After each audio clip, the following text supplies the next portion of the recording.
Steve jobs 24 फरवरी 1955 को California में जन्मे स्टीव जॉब्स का जीवन जन्म से ही संघर्षपूर्ण था।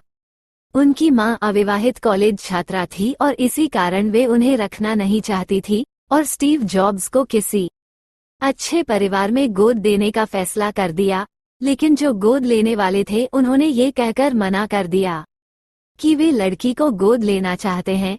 फिर स्टीव जॉब्स को कैलिफोर्निया में रहने वाले पॉल और कार्ला जॉब्स ने गोद ले लिया। पॉल और कार्ला दोनों ही ज्यादा पढ़े लिखे नहीं थे और मध्यम वर्ग से ताल्लुक रखते थे। जब स्टीव जॉब्स 5 साल के हुए तब उनका परिवार कैलिफोर्निया के पास ही स्थित माउंटेन व्यू चला गया। पॉल मैकेनिक थे और स्टीव को इलेक्ट्रॉनिक की चीजों के बारे में और कार्ला अकाउंटेंट थी, इसलिए वे स्टीव की पढ़ाई में मदद किया करती थी।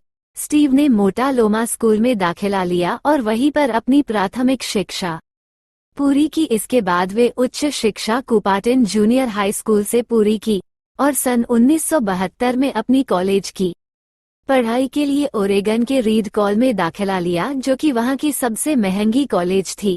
स्टीव पढ़ने में बहुत ही ज्यादा अच्छे थे, लेकिन उनके माता पिता पूरी फीस नहीं भर पाते थे, इसलिए स्टीव ने फीस भरने के लिए बोतल के कोक को बेचकर पैसे जुटाते और पैसे की कमी के कारण मंदिरों में जाकर वहां मिलने वाले मुफ्त खाना खाया करते थे और अपने हॉस्टल का किराया बचाने के लिए अपने दोस्तों के कमरों में जमीन पर ही सो जाया करते थे। इतनी बचत के बावजूद फीस के पैसे पूरे नहीं जुटा पाते और अपने माता पिता को कड़ी मेहनत करता देख उन्होंने कॉलेज छोड़कर उनकी मदद करने की सोची, लेकिन उनके माता पिता उनसे सहमत नहीं थे।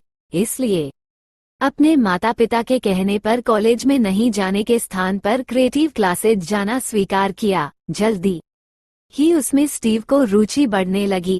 क्लासेस जाने के साथ साथ वे अटारी नाम की कंपनी में टेक्नीशियन का काम करने लगे।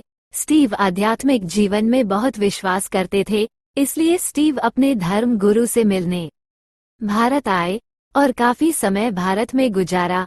भारत में रहने के दौरान उन्होंने पूरी तरह बौद्ध धर्म को अपना लिया और बौद्ध भिक्षु के जैसे कपड़े पहनना शुरू किया और पूरी तरह आध्यात्मिक हो गए और भारत से वापस कैलिफोर्निया चले गए।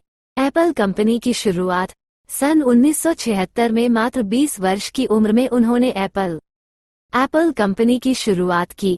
स्टीव ने अपने स्कूल के सहपाठी मित्र वोज़नियाक के साथ मिलकर अपने पिता के गराज में ऑपरेटिंग सिस्टम मैकिन्टोश तैयार किया और इसे बेचने के लिए एप्पल कंप्यूटर का निर्माण करना चाहते थे, लेकिन पैसों की कमी के कारण समस्या आ रही थी।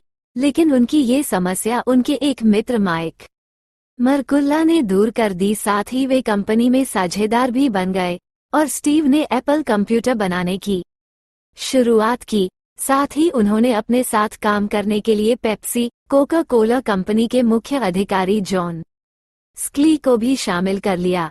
स्टीव और उनके मित्रों की कड़ी मेहनत के कारण कुछ ही सालों में एप्पल कंपनी गैराज से बढ़कर $2 अरब और 4,000 कर्मचारियों वाली कंपनी बन चुकी थी।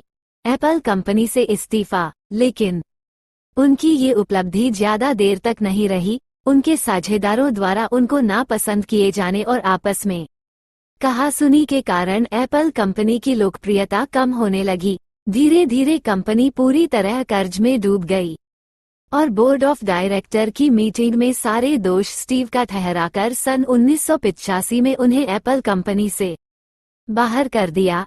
ये उनके जीवन का सबसे दुखद पल था, क्योंकि जिस कंपनी को उन्होंने कड़ी मेहनत और लगन से बनाया था उसी से उन्हें निकाल दिया गया था। स्टीव के जाते ही कंपनी पूरी तरह कर्ज में डूब गई। एप्पल से इस्तीफा देने के 5 साल बाद उन्होंने नेक्स्ट इंक नाम की और पिक्सर नाम की 2 कंपनियों की शुरुआत की। नेक्स्ट इंक में उपयोग की जाने वाली तकनीक उत्तम थी और उनका उद्देश्य बेहतरीन सॉफ्टवेयर बनाना था और पिक्सर कंपनी में एनिमेशन का काम होता था। 1 साल तक काम करने के बाद पैसों की समस्या आने लगी और रॉश परो के साथ साझेदारी कर ली और पेरोट ने अपने पैसों का निवेश किया। सन 1990 में नेक्स्ट इंक ने पहला कंप्यूटर बाजार में उतारा, लेकिन बहुत ही ज्यादा महंगा होने के कारण बाजार में नहीं चल सका। फिर नेक्स्ट इंक ने इंटरपर्सनल कंप्यूटर बनाया जो बहुत ही ज्यादा लोकप्रिय हुआ, और पिक्सर ने एनिमेटेड फिल्म टॉय स्टोरी बनाई जो अब तक की सबसे बेहतरीन फिल्म है।